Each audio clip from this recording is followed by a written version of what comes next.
280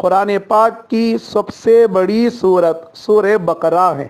اس کے اندر 40 رکوع ہیں۔ شروع کے تقریباً 20 رکوع کے اندر اللہ تعالیٰ ایمان والوں کے ساتھ خاص مخاطب اہل کتاب یعنی یہود سے اور نصارہ سے ہوتا ہے۔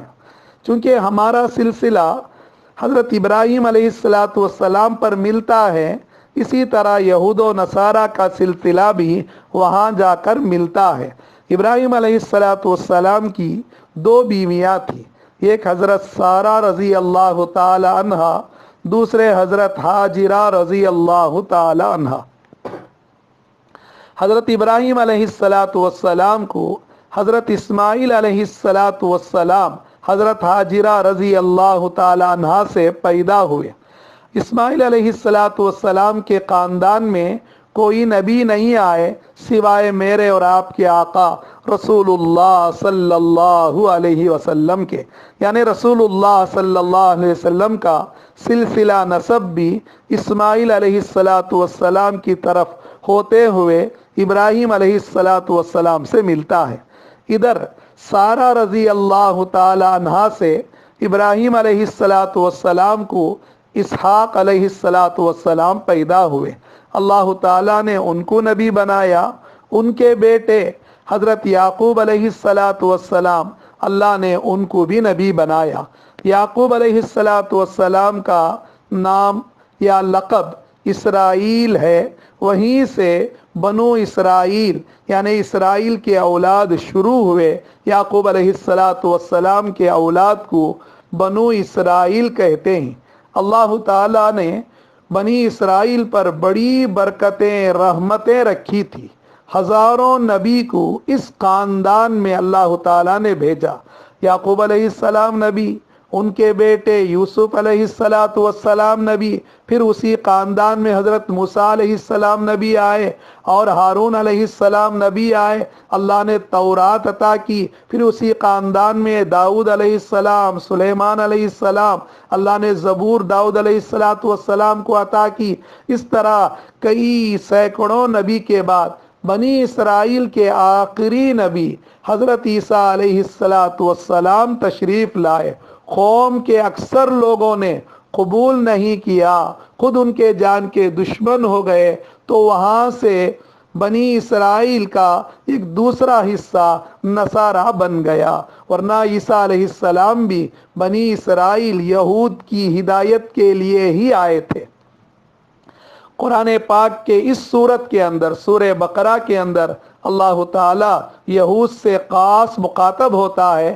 40 رکوع میں سے شروع کے 20 رکوع کے اندر زیادہ تر مخاطب اللہ تعالیٰ مسلمانوں کے ساتھ یہود سے بھی ہے۔ آپ مختصر خلاصہ دیکھیں، شروع کے 4 رکوع کے اندر توحید، رسالت، آخرت کا تذکرہ ہے۔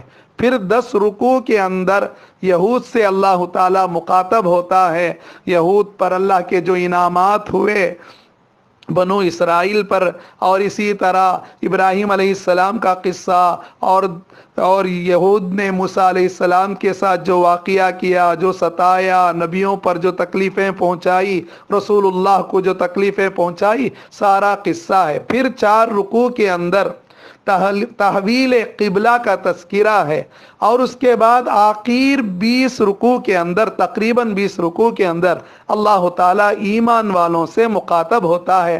آخر جو ایمان والوں سے اللہ مخاطب ہوتا ہے، اگلے کلپ میں اس کا خلاصہ بتایا جائے گا۔ شروع 20 رکوع کا خلاصہ دیکھیں۔ سورہ بقرہ کی ابتدا الف لام میم سے ہے، واللہ عالم بمرادہ، اس کا معنی مطلب اللہ ہی جانے۔ اس کے بعد ہے ذالک الکتاب لا ریب فیہ، اس کتاب میں کوئی شک نہیں۔ قرآن کی حقانیت، قرآن کے معجزے کو اللہ تعالیٰ نے بتایا ہے کہ یہ ایسی کتاب ہے، 1400 سال سے یہ ایک نقطے کی کمی کے بغیر اللہ تعالیٰ نے حفاظت کے ساتھ رکھا ہے۔ بندہ سورہ فاتحہ میں دعا کرتا ہے، اہدنا الصراط المستقیم، اے اللہ ہم کو سیدھا راستہ دکھلا۔ وہ سیدھا راستہ کیا ہے؟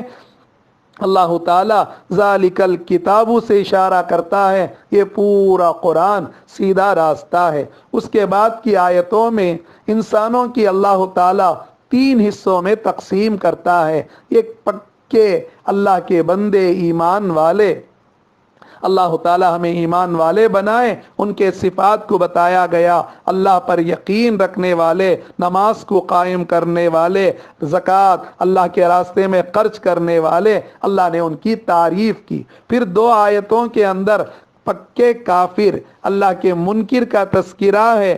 پھر لگاتار 13 آیتوں کے اندر ختم اللہ علی قلوبہم سے 20ویں آیت ختم تک ان اللہ علی کل شیء قدیر تک منافق کا تذکرہ ہے۔ منافقوں کا تذکرہ اللہ تعالیٰ نے کیا ہے کہ یہ دیکھنے میں مسلمان نظر آتے ہیں لیکن اندر سے ایمان نہیں ہوتا ہے۔ وہ ایمان والوں کو بتانا ہے اپنے ایمان کو مضبوط کرو، یقین کو مضبوط کرو۔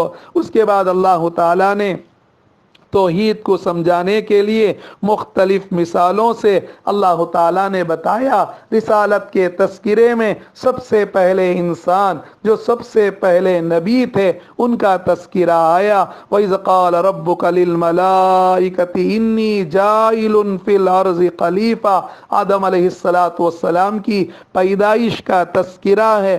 آدم علیہ السلام کو یہ جو مقام ملا ہے وہ علم کی وجہ سے ملا ہے۔ سب سے پہلے انسان، سب سے پہلے نبی بنا کر اللہ تعالیٰ نے بھیجا تھا۔ اور اسی طرح اللہ تعالیٰ ایمان والوں کو حق پر جمنے کی تلقین کرتا ہے۔ اس کے بعد رکوع نمبر 4 سے 10 رکوع تک اللہ تعالیٰ یہود سے مخاطب ہوتا ہے، اہل کتاب بنو اسرائیل سے مخاطب ہوتا ہے۔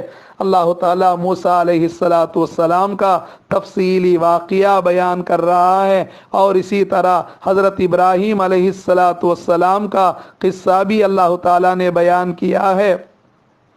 اس کے بعد اللہ تعالیٰ ایمان والوں سے مخاطب ہوتا ہے۔ انشاءاللہ اللہ توفیق دے اگلی مجلس میں اس کا خلاصہ بیان کیا جائے گا۔ اللہ سے دعا ہے اللہ تعالیٰ ایمان پر جمنے کی توفیق عطا فرمائے، یقین پر جمنے کی توفیق عطا فرمائے۔ اسی آیت کے اندر، اسی سورہ بقرہ کے اندر ہے ایمان والوں پر حالات آتے ہیں، پریشانیاں آتی ہیں تو ایمان والا جم جاتا ہے۔ جمنے کے لیے نماز کی پابندی اور صبر کرنا ہے۔ یا ایھا الذین آمنوا استعینوا بالصبر والصلاۃ، اے ایمان والو صبر اور نماز کے ذریعے اللہ کی مدد کو حاصل کرو۔ ان اللہ مع الصابرین، اللہ تعالیٰ صبر کرنے والوں کے ساتھ ہے۔ اللہ تعالیٰ کیسے حالات لاتے ہیں اس کا تذکرہ ہے۔ وَلَنَبْلُوَنَّكُمْ بِشَيْءٍ مِّنَ الْخَوْفِ وَالْجُوعِ وَنَقْصٍ مِّنَ الْأَمْوَالِ وَالْأَنفُسِ وَالثَّمَرَاتِ، مختلف حالات ہم لاتے ہیں، جیسے آج کل کرونا وائرس کے حالات کو لائے ہیں۔ ایمان والا اللہ پر توکل کرے گا، یقین کرے گا، اللہ ہی کی طرف ہر چیز کو دیکھے گا، اسباب کو تو ضرور اختیار کرے گا لیکن توکل، بھروسہ، یقین اللہ پر ہوگا۔ جو یقین پر جمتے ہیں حالات پر اللہ تعالیٰ ان کو استقامت عطا کرتا ہے۔